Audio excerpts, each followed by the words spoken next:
46. Um, we do we have the previous minutes? We're gonna start our business. Do we have quorum, Carrie? Just a thumbs up. You do, yeah. Cool. Um, First thing we're gonna take care of is approve our minutes from our previous meeting. It has been some time since we've met, but they are in the agenda packet or in the meeting packet if you need to review them, but they are from February 13th. Once reviewed, I'd entertain a motion to approve the previous minutes from any commission member. Move that we approve the minutes. Awesome. Do we have a second?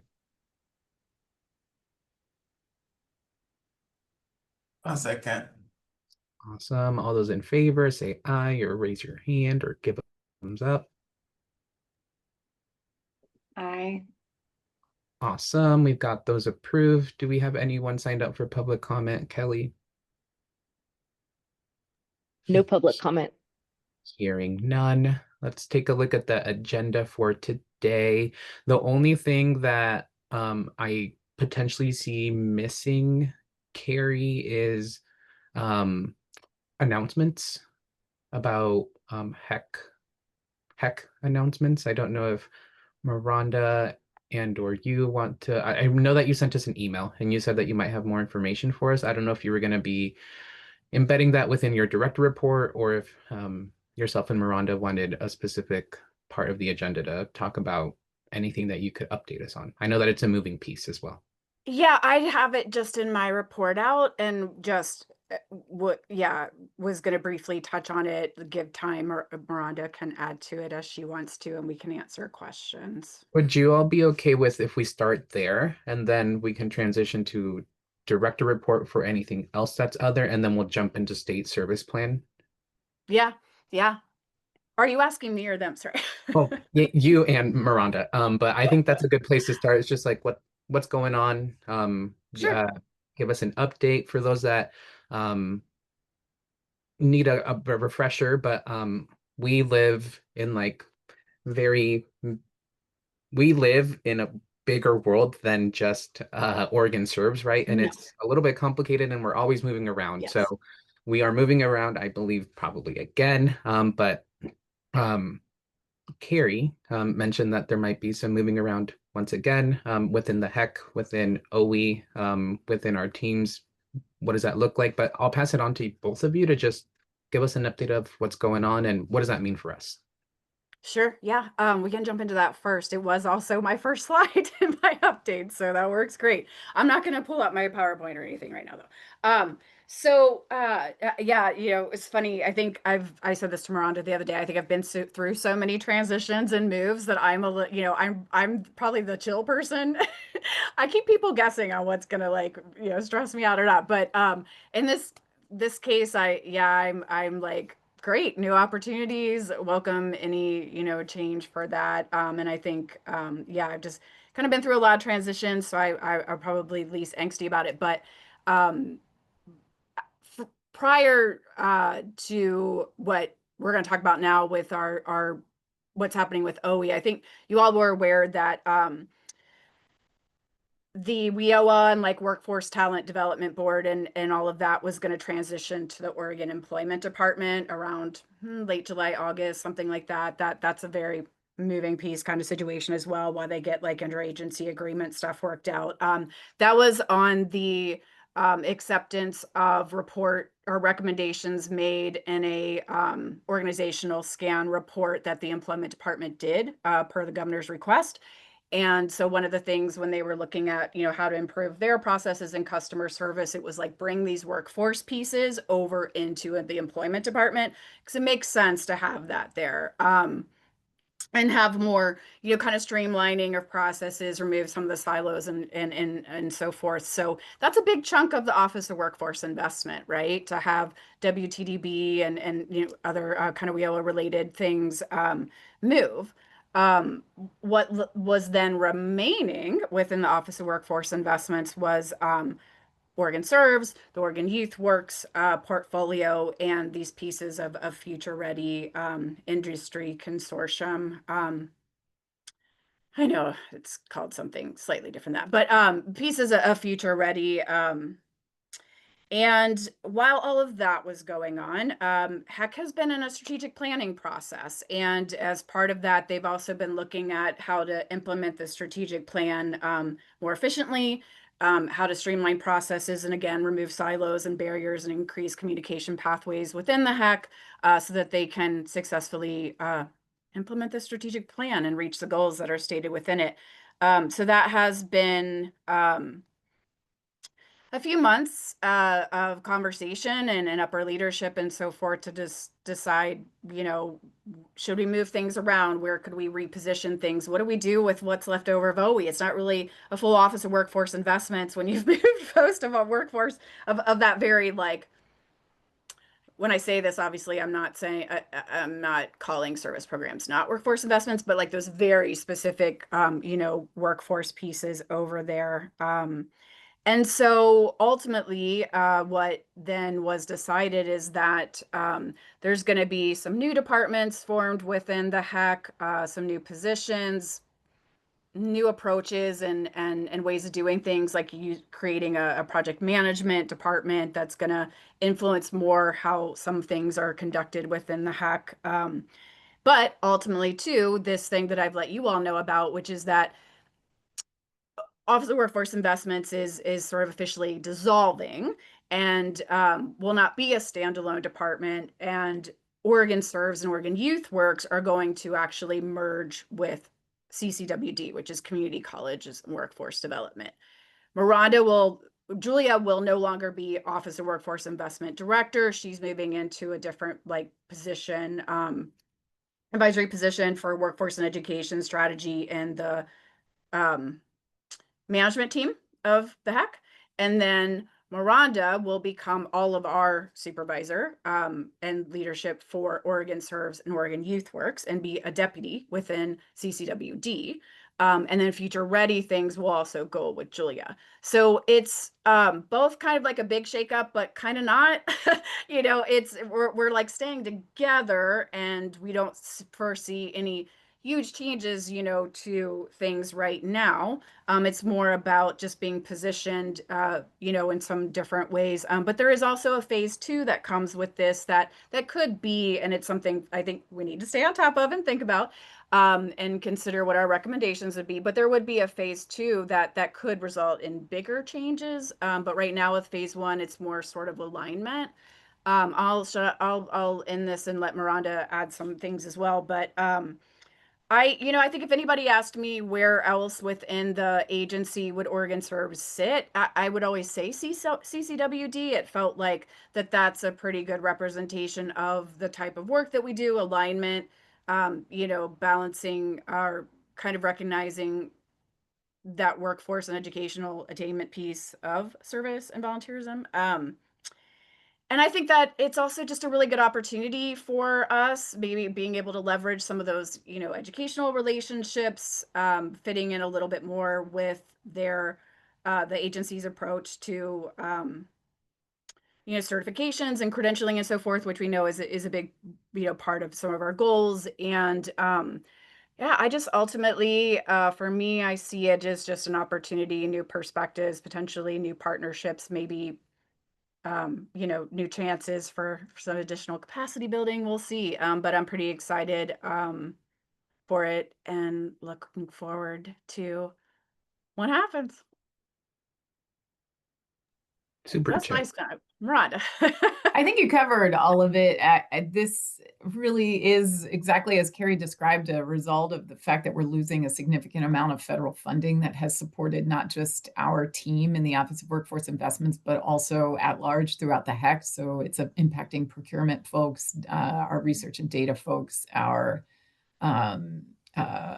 finance and fiscal folks. So we're losing positions throughout that have been funded through WIOA for a very, very long time. So losing that funding has made them really scrutinize the budget and think about how we can look at things a little bit more in a more aligned way. I can't think of anything else to add. One of the things Carrie and I had talked about that could be an opportunity is actually being housed within the community colleges and workforce development. It could give us different access to different things.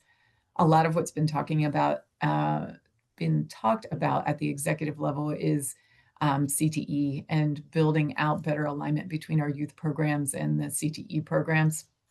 Most of our youth programs that we have outside of OregonServes are serving disengaged, disconnected youth, so trying to re-engage them in the system. So this will give us an opportunity to see what it looks like at the HEC within the K through 12 system or within the community college system that connects to the K through 12. We just don't really do that a lot. Even with like the YouthWorks portfolio, where we are serving K through 12 agencies in our grantee portfolio, usually it's alternative schools or things like that. So I do see this as us having an opportunity just to get some better connections and hopefully be able to leverage those more effectively. A lot of things historically have been siloed, and I've been grieving about this since I started this job. And how can we break down some of those silos and have more cross collaboration? And one of the other things Carrie had mentioned, the industry consortia, which was born out of the Future Ready funding. We have two buckets of things there. We have the Future Ready grant administration work that has been sitting with me, and that's all closing out. That grant is finished at the end of 2026. All those positions associated with that grant administration are limited duration positions, and the consortia are not. The consortia are manufacturing, technology, and healthcare, and now we also have a behavioral health person that has been designated by the governor's office to really elevate that work. So that piece of it is going to the executive office, but we really want to think about what fostering those connections look like and linking that up with the OregonServes work. We're talking about how do we continue to grow the youth mental health core work? How do we elevate that? How do we get some more capacity for that? How do we get some more connections for that? And being able to connect with the governor's office and this person, Robin, who's been working on the behavioral health work, I think that's going to be really to our advantage too. So there's a lot of things happening. It's been a very, very stressful week at work. And we're all just trying to think of where are there opportunities for growth. So Carrie, you did a great job summarizing all this stuff. I guess, do we have any questions about any of this for us? I would just add to, thank you for adding that, Rhonda, that I think in the context of like, this continued effort that we've been making for so long to really communicate the bonus, how to leverage us within the agency, the like benefit that we bring to the work and the mission of the agency, this couldn't be, I think like the best, there couldn't be a better time to do that. That is going to be a big part of, I think, the responsibility and priority moving forward is really seizing this opportunity as these conversations are developing and evolving around where everybody fits in at the HEC. This is like our time to really, really, really make sure that we're communicating that and showing the impact and of what we do and the potential of what we could do, like the bigger potential of what we could do. Yeah, I have a question.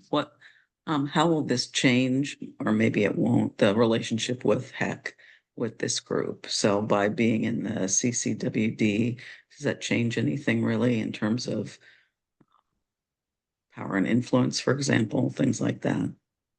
Or does it benefit it more? It shouldn't be a change like practically. I mean, we are a federally required entity and have various requirements around our composition, things like that. I don't know what the different impacts are going to be on budget down the road. And that's where I start to wonder, like, I hope that because of some of that loss of federal funding, we don't see like impacts of like a larger portion of indirect that we have to pay to the agency out of our federal funds and grants, or if maybe we're going to get more resources, things like that impact like our ability to pay for, commission members to go to trainings or to travel or for us to meet in person, things like that kind of stuff. I'm wondering, I hope we see like a positive, but nothing is insofar as, like that would change any requirements or whatnot because we have our own guidelines for that. that are independent of some of these things for now. I mean, I don't know if we might want to also look at some opportunity for maybe like additional, inclusion of people from CCWD on here, or getting like an impact, a report from someone in that office at our meetings. I mean, I think like those are the types of things we would want to think about though. And especially because I will say that in the past, some of the like resource sharing or, partnership building that we've wanted to do with them has been challenging because of some of the silos and stuff. And now it's like, we're on the inside, so. Right, right. Yes, there can be Guilt trip, benefits from yeah. So I being think it could be a embedded. big positive, and I think it'll be really nice to hear from you and others that are in the education system too, to like really like kind of point out like, some Mhm. places that we should explore more and highlight. Absolutely. Yeah, yeah. There's, always opportunities when you have change like this. So Mhm. I prefer to look at it that way, right? More comments, questions, curiosities? I have a quick comment just about in terms of, losing federal funding, which has been traumatic and dramatic for a lot of organizations around the state. I'm seeing these infusions from the now Department of Ed, Department of Labor, which is sort of like a quasi combined agency now, that there are a lot of grants they're offering like competitive preference points for state agencies or state departments of education. So, these grants that usually all 17 community colleges in Oregon might apply for this grant funding. Now, really, one agency in the state can get the money and disperse it. So that presents some interesting opportunities potentially for OregonServes, but also in your collaboration with CCWD, like with some interesting labor education opportunities. And they're giving out huge amounts of money right now. So that could be something to explore. And I think you're right. I think, having that partnership and those collaborations can be great. And you've built a lot of those relationships with other agencies as OregonServes has bounced around, which can benefit you as well, because now a lot of people in a lot of different arenas in state agencies know about the work that you do and can be good partners. Agreed. Okay. Um, any more comments, questions from the group?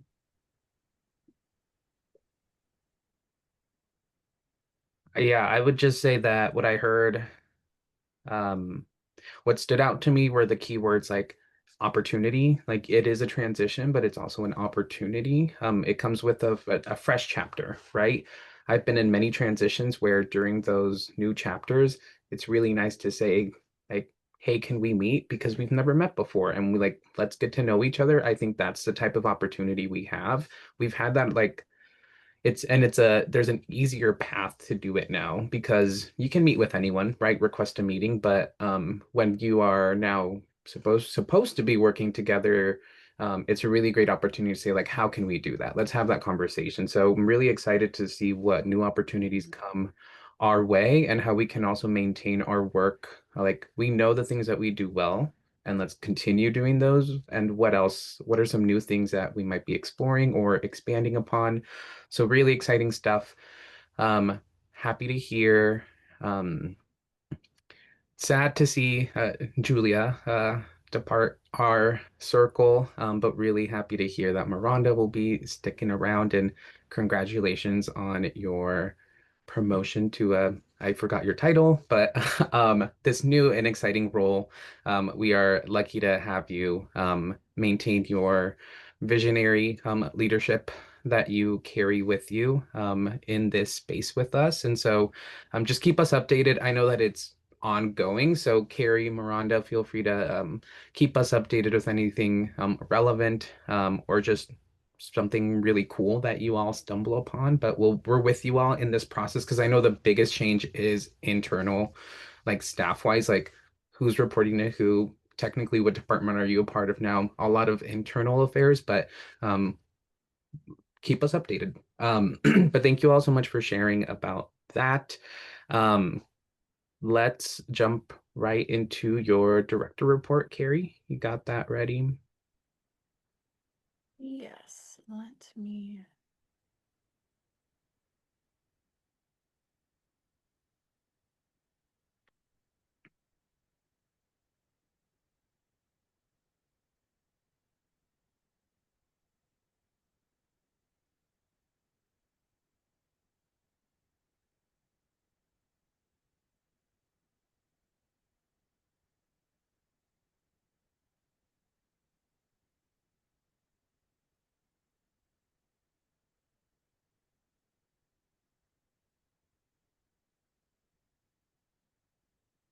How's that look? You're good to go. Is that like normal slide review? Yep. Yep. So I was like, I forget in between meetings the order of how to get it started. All right, I'm gonna skip this one. Oh, well, we did not say this, but July 1st is a transition date. So there's another item for you from that one. There's a bit of a hodgepodge of what's going on in the national service world, but some things I wanted to highlight and share. One thing which is actually really good news.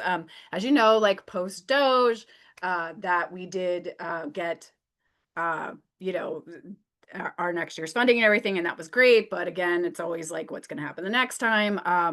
There's generally from the president's budget that request to zero out, or it won't directly say zero out, but it'll say zero out the trust. And as we know, if the trust doesn't have money by law, we're not allowed to run programs. So there's always that concern, but it continues to be the case that we see that bipartisan support.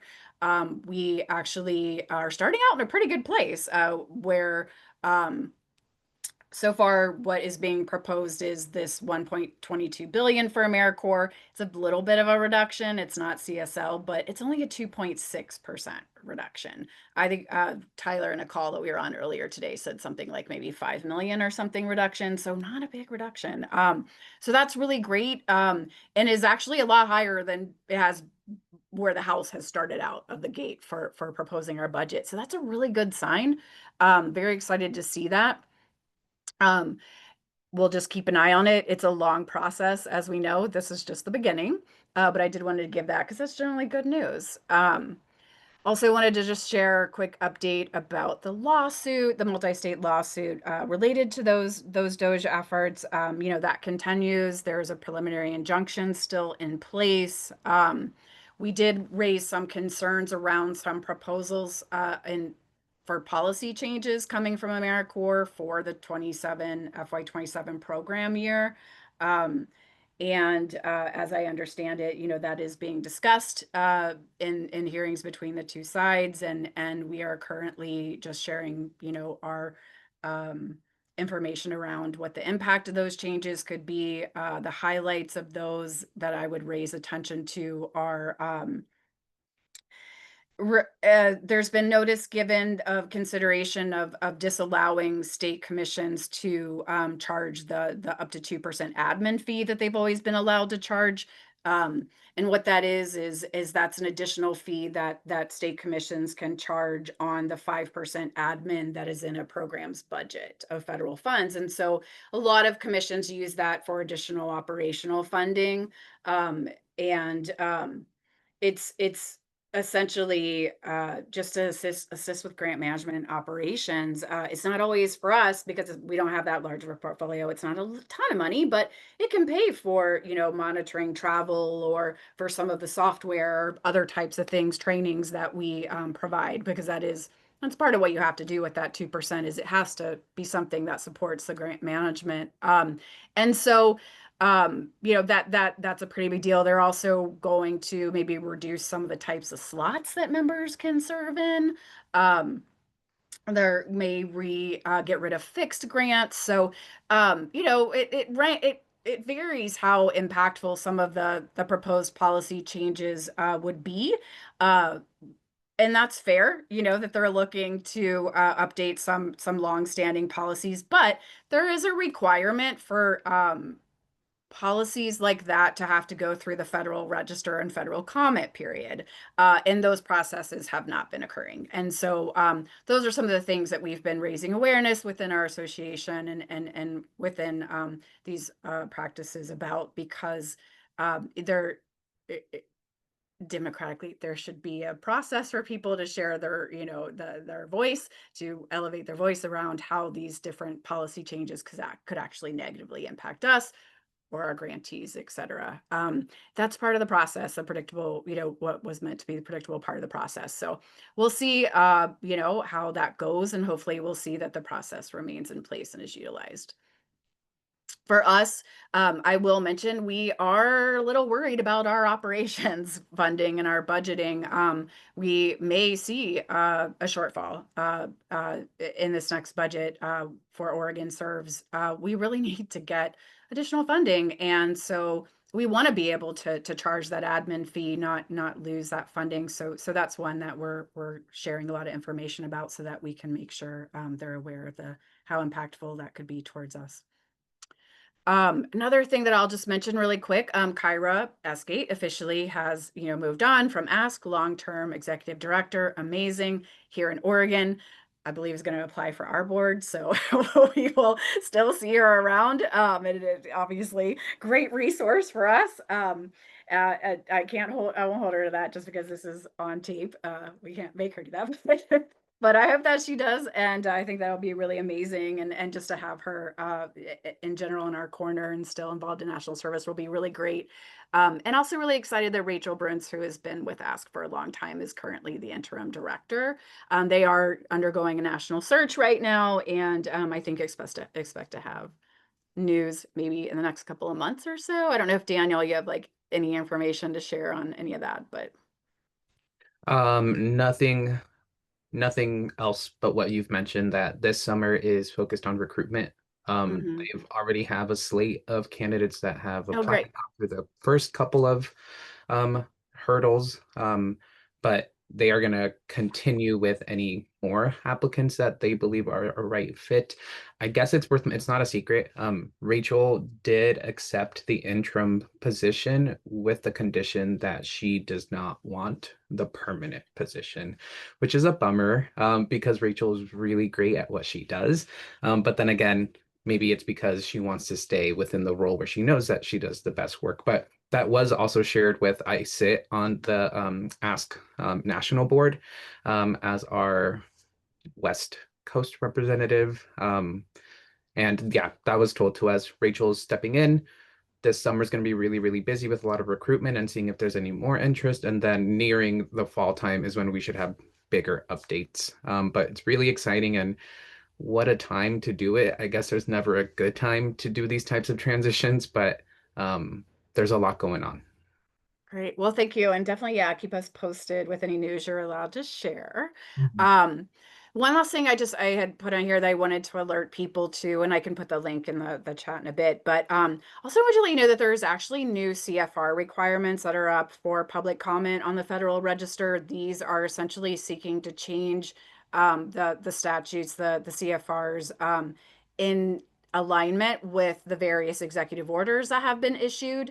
And so these are things that are being implemented that will affect federal funding, applying for federal funding, paying contractors with federal funding, a lot of things. And so that is something that I think everybody should be aware of. And if you would like to add your voice to how that would impact you, I would encourage you to do that. I believe the day it closes is something like July 12th or something, but this is an implementation of the EOs around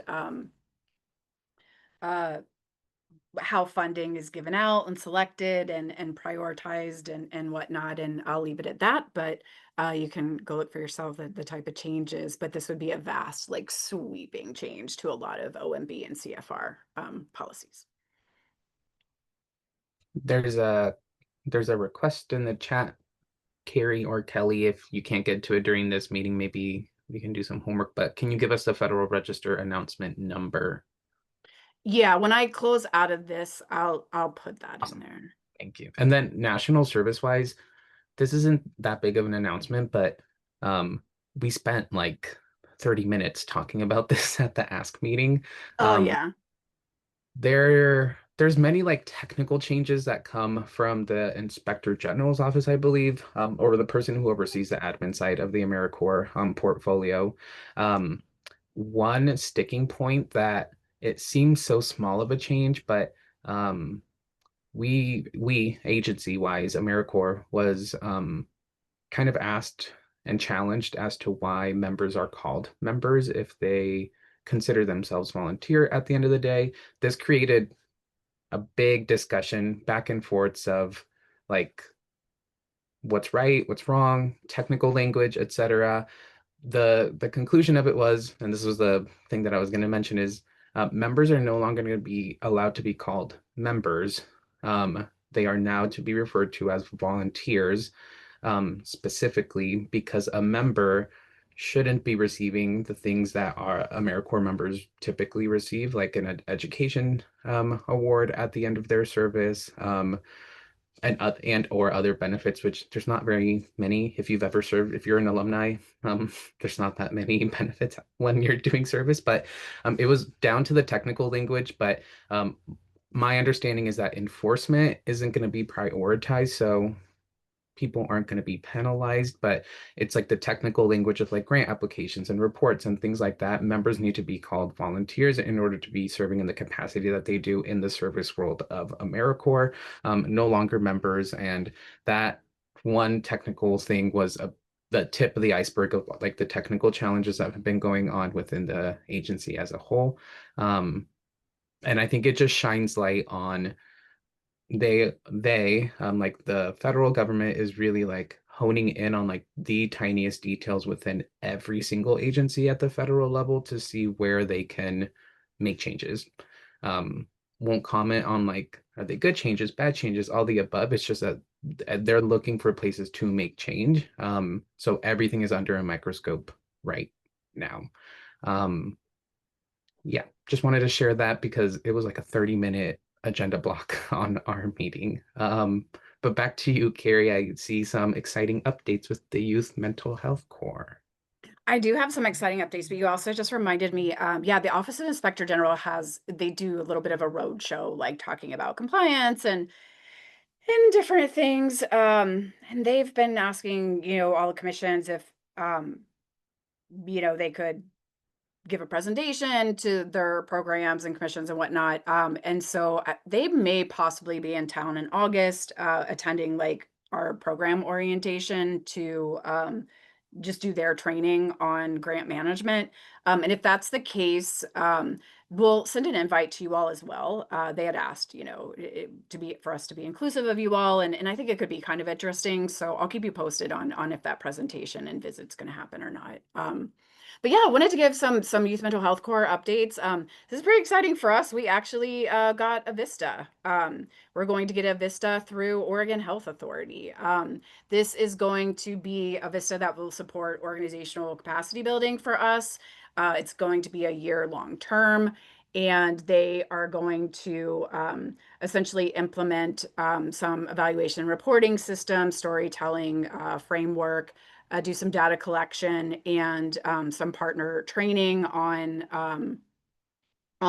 that data collection and storytelling, et cetera, so that we can really communicate the impact of this important program and what it's doing. And this is going to be part of our sustainability efforts to both, to really be able to communicate how important it is and get additional funding, get additional partners, keep this going, be able to, make that case around creating this clear, uh, you know, uh, impactful service to career pathway that we know can look a little murky or have some barriers or be a little confusing for people. And so we're really excited about that. And credit to Miranda. Miranda Madeline wrote that grant when I was out. And I've just kind of been helping with it since then as we have dialed in further. It is such a process to go through this with getting a Vista, but OHA has been great with supporting us through it. And we're just really excited. I'm excited. We had Vistas back in the day, the first time I worked at Oregon. volunteers, as it was called back then. And that used to be a thing that I did with Supervisor Vistas. And I've missed having them in the office. So I'm really excited that we have this Vista, and it's going to be really great to have their additional support. Will I they think it's be going to start in like August, maybe. will they be, I know that they're housed or like yeah, they'll be housed within Oregon Serves, but will it be a Yeah. statewide position or are they site specific, region specific? They're within OregonServes, but doing like this is statewide work. I mean, it's capacity building for us, but they'll be working with statewide like partners. Gotcha. Yeah. Awesome. Another thing, just kind of adding on to that, May was actually Mental Health Awareness Month. And so something that ASK did was coordinate congressional educational calls. And interestingly enough, so there is a new mental health caucus in DC, and Rep. Salinas is actually the chair of it. But yeah, Tyler and I basically have been doing these calls the last few weeks. I was able to talk with reps from Hoyle's office, Bonamici's office, Dexter's office. I feel like I'm missing somebody. And then I just had my call with Salinas' staffer right before this call.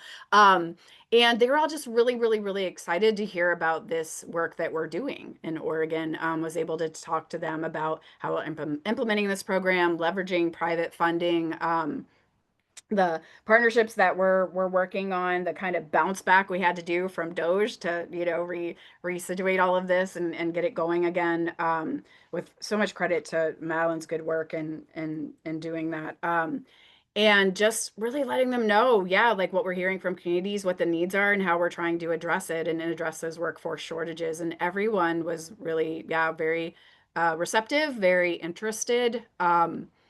This is definitely a priority for quite a few people. And one thing I would share um, is that whenever I would bring up that, you know, we're really looking to also possibly, you know, figure out a potential program. That was a lot of possible words.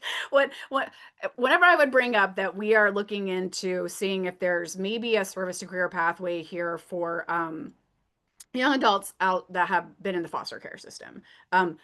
Very much interest in that. Very much like, oh, that's a population that could benefit from something like that. That's a population that could benefit from a safety net and a community and a support system and this kind of network and this kind of training and investment into their future. And so that's actually where people really perked up and wanted to hear more and learn more. And in fact, Salinas' staffer today shared that there's quite a few bills that they're working on where that was population they hadn't even mentioned that was perfect for them to actually you know, talk about further and see where that could align. And so we've got some follow-up conversations that she wants to have. And also everyone was really interested about possibly doing site visits. So really, really, really good feedback and response from people. And I think I was really happy to also, you know, be pretty direct in all of these conversations to have the opportunity to say, please reach out to us early. Please do not, you know, it's very hard when these initiatives are developed and then they're launched, and then we're knocking on the door saying, this is right up our alley, please include us. A lot easier if you include us a lot earlier. We're able to be more impactful. And we're a partner in this with you. Like, please don't forget us and understand that it's more difficult for us to get involved once you know, things kind of start rolling. And a lot of people are like, fair, fair, fair. You know, and that's something that's like, you know, we talked about the state service plan is really needing to be like more, you know, early on in these conversations. And so I think people appreciated the directness of me pointing that out and explaining like, look, we're in state government. There's a lot of layers and a lot of hierarchy. Bring us on early so we could, you know, bypass some of that. And focus on impact and the goals. So that was really great. And I can't share some conversations that are currently developing until we're a little bit further along, but we have some really great potential new partnerships that could bring in additional funding and really add some sustainability to this program. And I think being able to say, you know, that Oregon is leading this mental health caucus and other things like that are all, you know, going to be in our favor for sure. I Any will questions? say, some of these folks are up for re-election, and sometimes they seem to be more receptive to When their jobs are more at risk. Yeah. You said it, I did not. So maybe we can use that as an opportunity. I'm sure that Tyler already knows that. He is very good at his job. But looking forward to see, yeah, how those conversations play out. Yeah, for sure. And this was just mentioning, again, I'll put a link in the chat, that they're alongside this, which is really great, is Schultz Family Foundation sponsored report, Key Learnings from the Youth Mental Health Corps, which is essentially just sharing the impact of this work that's happening so far. Technically, it's going into the third year with a new third cohort. Even though this is like our second year, it still feels like we're in the first because of the setbacks that we had. But they're just they're really great they're really great partners, really great funders. They really get the message out there. And so this is just more collateral for us to be able to use when we are doing some of our approach for funding and whatnot. So I'll put the link in there. I will just close kind of that topic out too, that this topic and the educational gaps and just the workforce development are really the priorities that we're hearing both from private funders, from legislators, and so forth. And I think that we're right on track with kind of where we're wanting to focus our energies as well, through the state service plan. So that's really great. Quick update on just that civic engagement piece. I had shared last time that we were in, or I was included in the strategy around implementation discussions, implementation planning for HAC's strategic plan strategy 3, statewide civic engagement. Uh, the goal itself is for more, post-secondary education, post-secondary learners to be involved, be civically involved. And that actually did end up being one of the approved goals, I guess you would say, or strategy, like implement. How am I trying to say this? They have phases of implementation, and this is one that is in this first round, and there was support from both leadership and the commission to continue to follow up on this. Where it is at right now is I've been asked to essentially, make the argument for what kind of resources OregonServes can bring to this, what we already have access to, what additional resources would be needed to complete this work. One of the things that they'd like to do first is develop civic engagement training modules that universities and colleges could provide to students. So that's something that I am currently drafting an issue brief to explain basically the resources that are out there, how we can make that connection for them to access those, the work that we are doing already with Civic Health Index and so forth. And mainly what I'm trying to prevent is just duplication of work elsewhere in a place where we should be involved. And so this is a big education opportunity for me to kind of let others in the agency understand what it is we do and why we are involved in these things and what we bring to the table on this. So that's kind of what's happening right now. Hope to have more info about that in the future. But interestingly enough, this work was coming out of CCWD. So that's kind of who the lead was on this and who I assisted with the first development of the concept. And so it's kind of all coming together then. Wanted to just mention that with that bill passing to transition our emergency response volunteer management database over to Office of Emergency Management, that we're still working on that. The expectation is that's going to be done by July 1st. It's not too big of a deal. It's really just meeting with them to say, to get them ready, doing data sharing agreements, making sure we've got communications, letting users, volunteers, and volunteer managers know that use the system, that nothing's changing for them. They just have a new administrator and will contact different emails and numbers for assistance. But sad to see this go. We put a lot of work into it, but unfortunately, without receiving, you know, the position and funding from the legislature, we cannot continue to administer this. And ultimately, it's a good idea for OEM to, as the leading emergency response agency, to kind of steward it from here and really be able to you know, get it kind of more broadly adopted, I think, and utilized within the state emergency response system as well.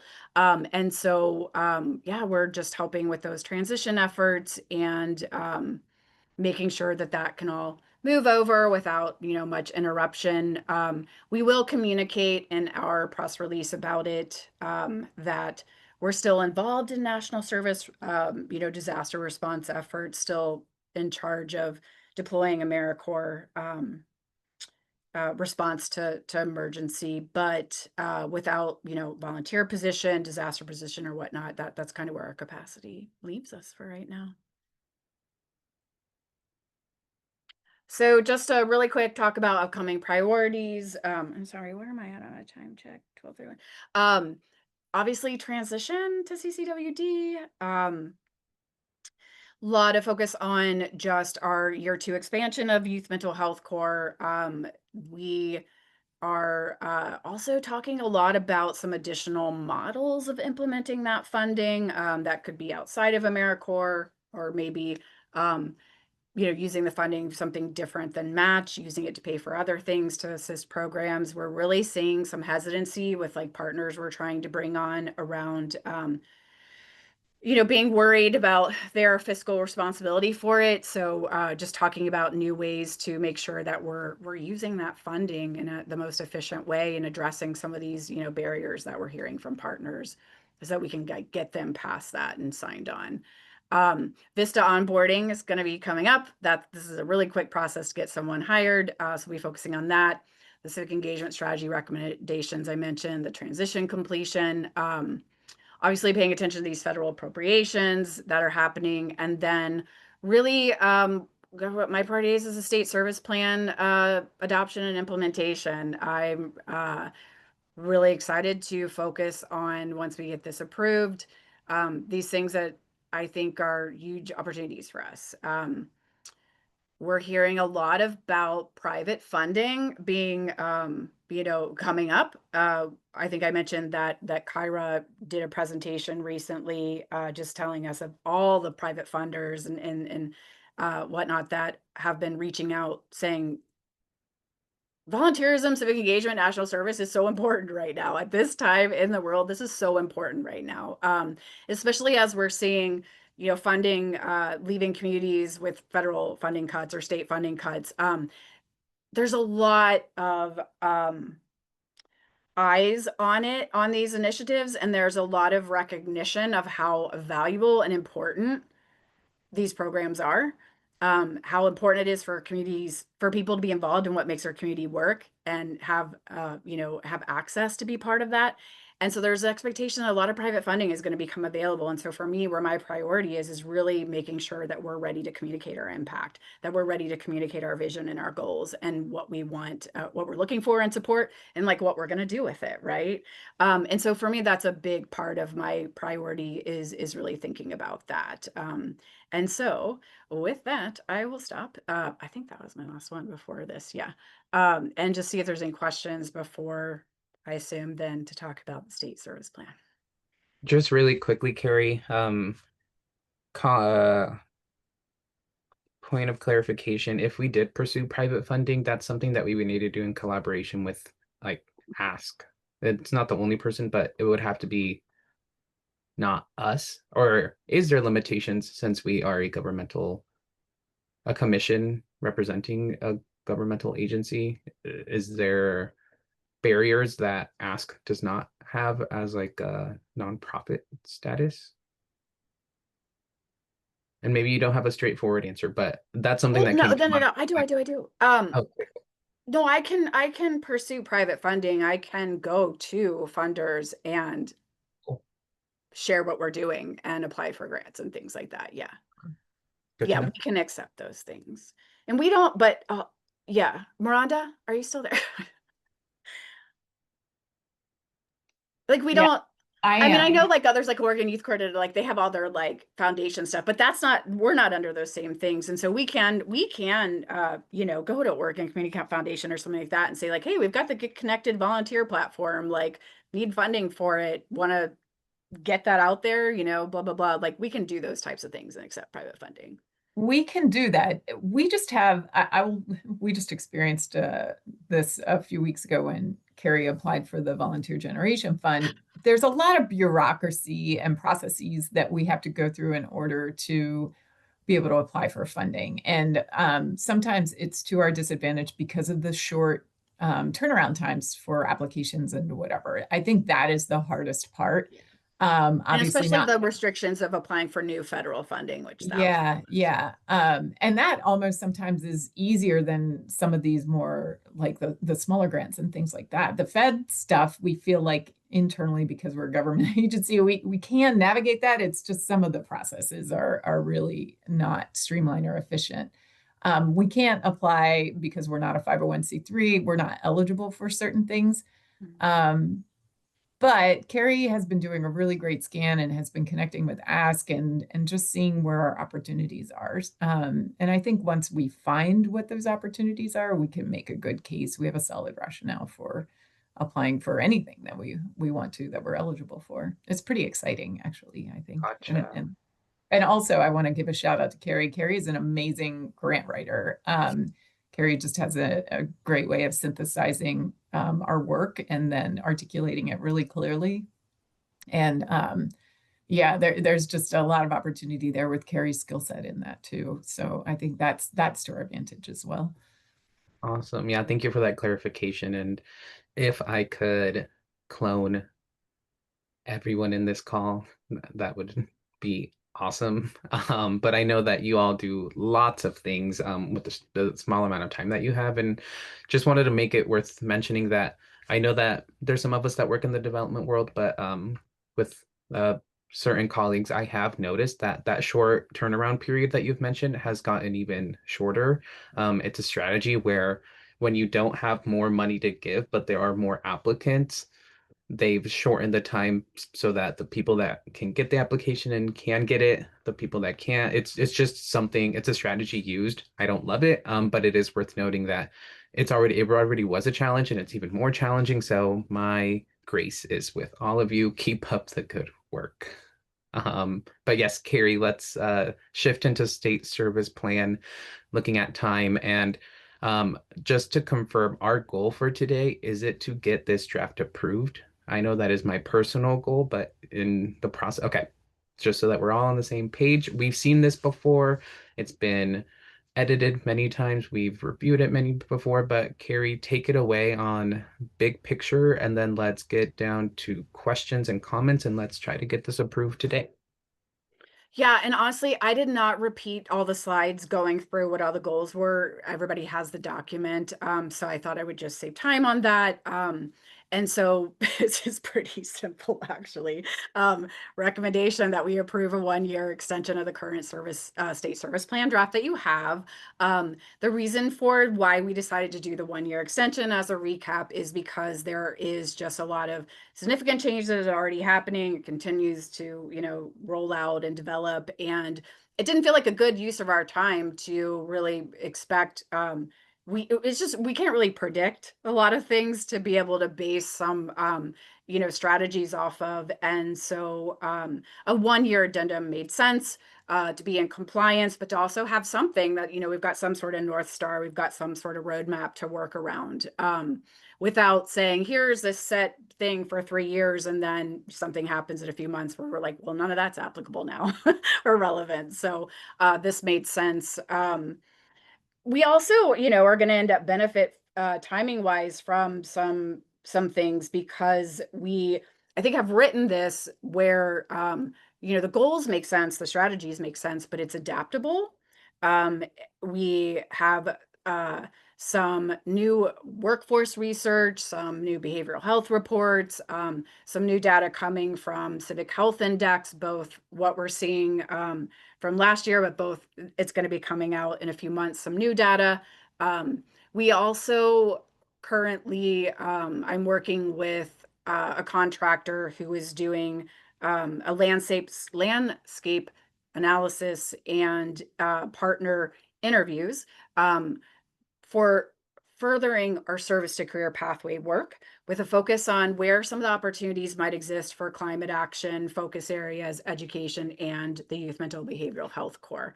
So for example, what would that, so that report will ultimately end up with policy and funding recommendations.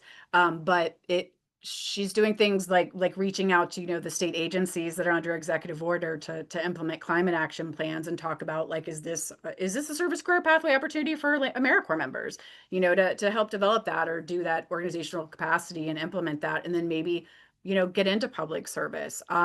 She's talking to our planning grantees and our general grantees to learn more about barriers.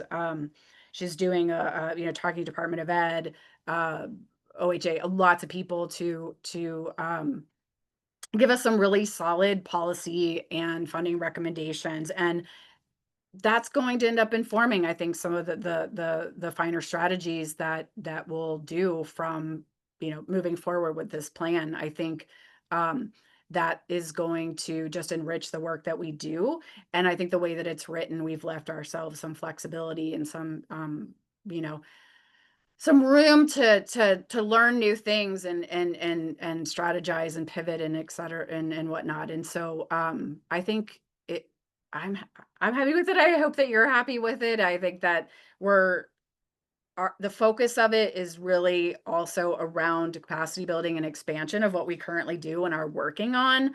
And so I think that those are some really solid, foundations just to continue to build on without, pushing against our limited capacity with brand new ideas and brand new scopes and kind of brand new strategies and so forth. So that's my spiel. Let me know what you think. I'll open it for conversation, Daniel, I guess, and let you all, talk about it and decide if you do want to move forward with this. But yeah, my recommendation would be, if you would like to approve it, I would appreciate it. And you also can approve with recommended amendments. I believe we've done that before too. So Thank you, Carrie. What do we think, y'all? Comments, questions, curiosities? I think this is super smart. I mean, it makes a lot of sense to me to be doing an extension, especially in the environment that we're currently in and all the changes that are going on. So I think that makes a lot of sense. I would just, and you've probably got this built in, Carrie and company here, is just making sure that we've got some way of quantitatively measuring some of these things that are in it. Looks really good to me, but there probably needs to be some kind of a thing alongside that says, we're looking to have 3 measures done in a year or something like that. So there's some way of, when you have to do your reporting, getting a little bit more data out of that. So I don't know how you've been doing it before, but that doesn't change the report. It's just how you're doing your follow-up, right? thank you for saying that, because I just realized I did not share the work plan I've been working on for this. And I do want to show that really quick. It's not something that's necessarily up for, I don't think that you have to approve, but it's something that I would be using and in development. And but let me also share that really quick. Kind of where I'm at with that. What is happening here? Too many things open. Can you see this spreadsheet? Yep. So this is what I've started working on, and this would get updated once it's approved to make sure that it matches, but really talking about what those actual action steps would be, the deliverables, the next steps, kind of who's the lead. Is this me on my own? Is this including, commission members, and so forth, what makes sense to report updates on this. So this would be a future kind of thing to roll out to you all, but this is, sorry, I'm probably giving you like dizziness from the way I'm scrolling right now. it's very unwieldy. But yeah, this is a little bit of kind of what I've been working on to make sure that we've got a document to really follow along with Mhm. progress on this.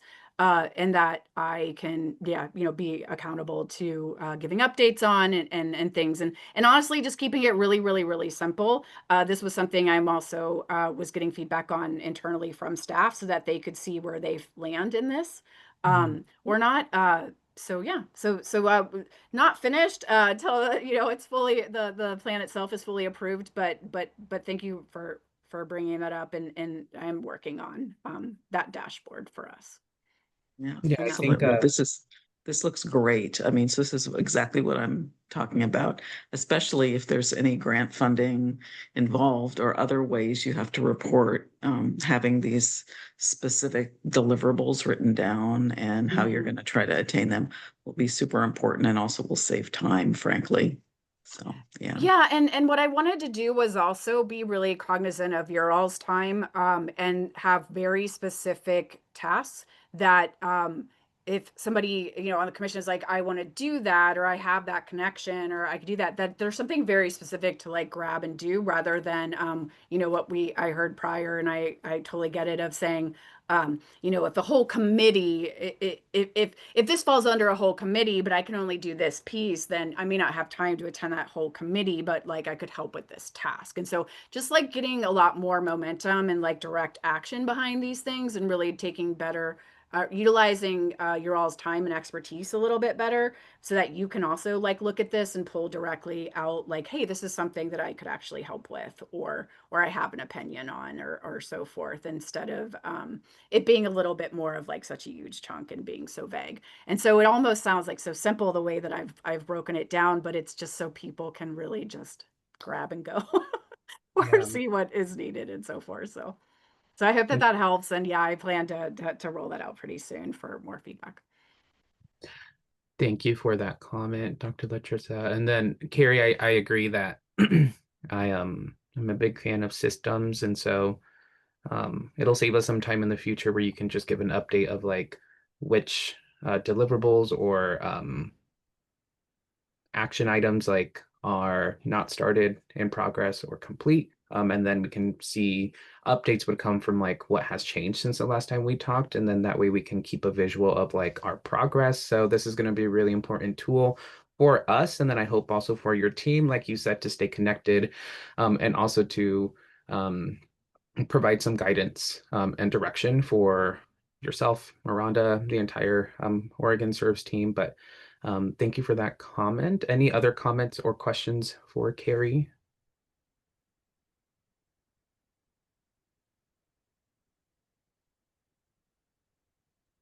I would just say that maybe like things are meant to be, but for some reason, with the changes going on at the HEC, with the unpredictability of the federal administration, and with us choosing to do an addendum instead of a whole new plan, this seems perfect because the goals identified are very foundational to say, like, how do we maintain our integrity as a commission and the work that we're doing amongst all this change so that we can center ourselves. And I can't help it, y'all. I'm already future thinking. I'm like, this means that in the future, when we do build a brand new strategic plan and we do that thoughtfully and intentionally, hopefully we have a clearer picture, or we've done this unpredictable thing enough to say, like, okay, we can predict the unpredictable now. So this is awesome. I feel like it's kind of meant to be. And the reflection of the document itself is awesome. I love the language in it where it's both flexible but also provides it needed guidance,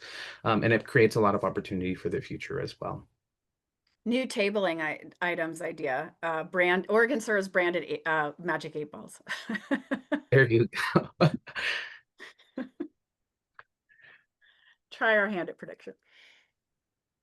Or we could make those, no. I don't know what they're called. Like the little prediction things, yeah. Any other Are you talking about comments? the folded paper? Yeah, yeah. Oh Yes, my yes. gosh. Let's go back to the plan. Any comments, questions, That's ways, pulling old momentum. curiosities? We could also, yes, I will not be saying that on camera. But um, If there are no other comments, questions, going once, twice, I would entertain a motion to approve the state service plan addendum, current draft as written. I'll make a motion to approve the OregonServes Commission draft state service plan as written. Do we have a second? One second. All those in favor? Any opposed? Any abstentions?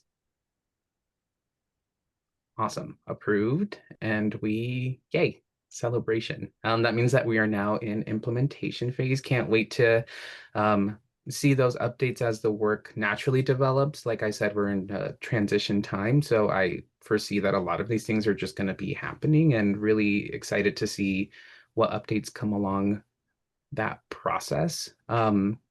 With that being taken care of, I'm going to look to you, Carrie. Do we have any other pending action items that we need to take care of while we still have quorum? Mm-mm. No? Okay. I'm looking to Kelly. Could you remind us of our upcoming meeting dates, at least the next one? The next meeting is in August on one moment.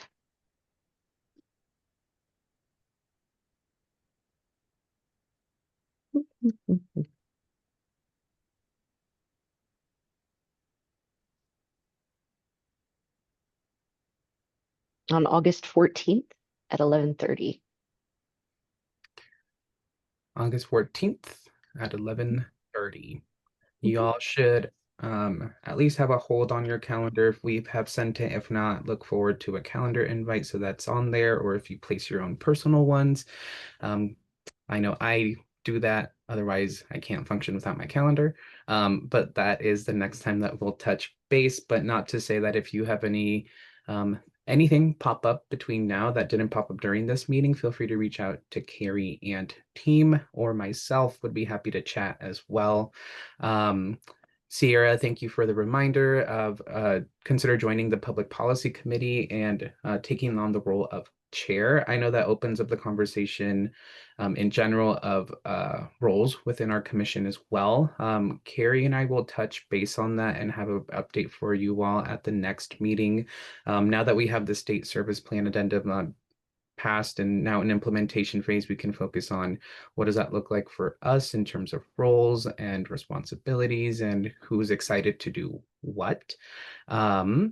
But other than that, I'm just going to open up the floor if there are any other announcements. I know that it is Pride Month. I know that we also have Juneteenth coming up.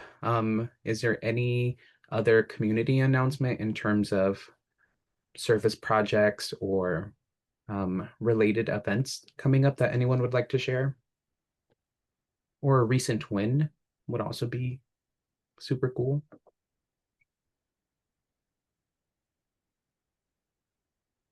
I'm going to also put this link in here, so don't jump off yet. That's the Federal Register link. Thank you for that, Carrie. And then I also wanted to share the link to the new report that was published on Youth Mental Health Corps. So those are the two, I think, that you all were waiting on. Thank you. Thank you. This also reminds me, if we ever need to refer back to previous documents like what we just approved today, all of that lives in Basecamp. Yes, correct, Carrie. And then These will get, put in Basecamp. They're not there yet. yeah. And then if anyone needs access to Basecamp, please let us know. It has a lot of good stuff, like historical information or resources, or just the hub for all things related to this commission. And I know that Carrie sometimes adds some informational pieces in there as well. Yeah. And then last reminder before we sign off, board applications are due June 22nd. So if you know someone make them apply. No, just kidding. We have a lot of openings. Do And you then have This is any? our last, the last hearings are in September for this year, so. Gotcha.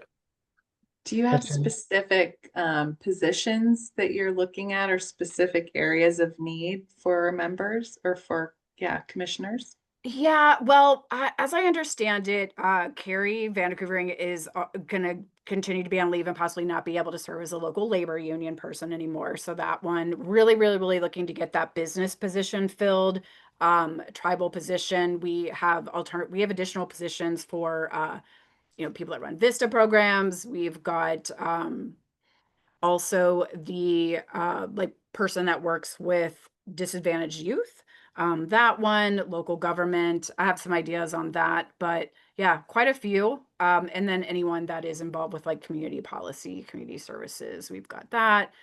So there's quite a few that we could fill, both that are part of our required and or are like additional ones that we have open. Especially priority though is varied political representation.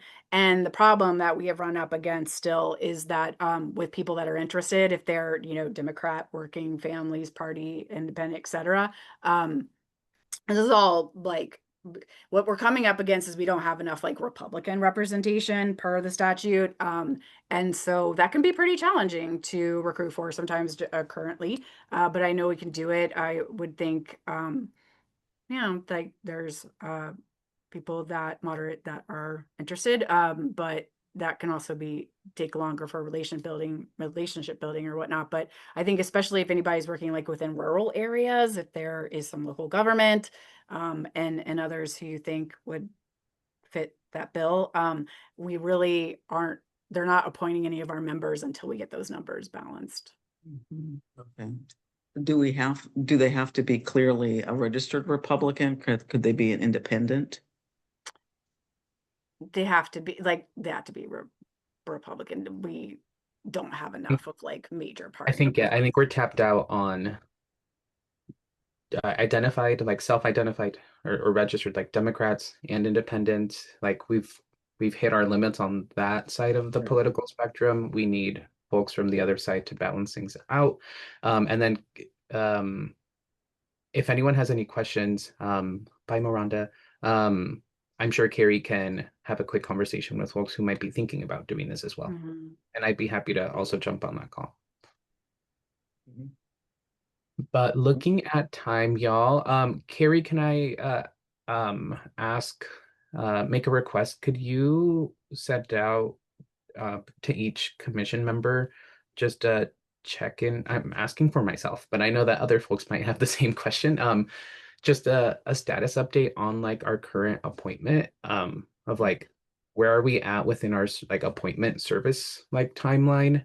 When is that expiring? Like, can we look forward to that? Are we termed out? Just a little check-in status. That way we know, okay, we're recruiting for folks, but like, what is it looking like within this group as well? Because I know that that might prove that we might be losing some folks, and we need to both fill open positions and ones that we currently have filled as well. But if y'all could facilitate that, that would be awesome. It would help me and hopefully help some members that might have some commissioners that might have that same question. But Yeah, um, for sure. thank you. Thank you. I'm going to call this meeting to close at 12:59. Thank you all. It was great to see you. We will be in touch and see you all in August if we don't connect beforehand. But hopefully y'all get to enjoy the weekend. You too. Great to Thank see you you so all. much, everyone. Bye. Thank you all.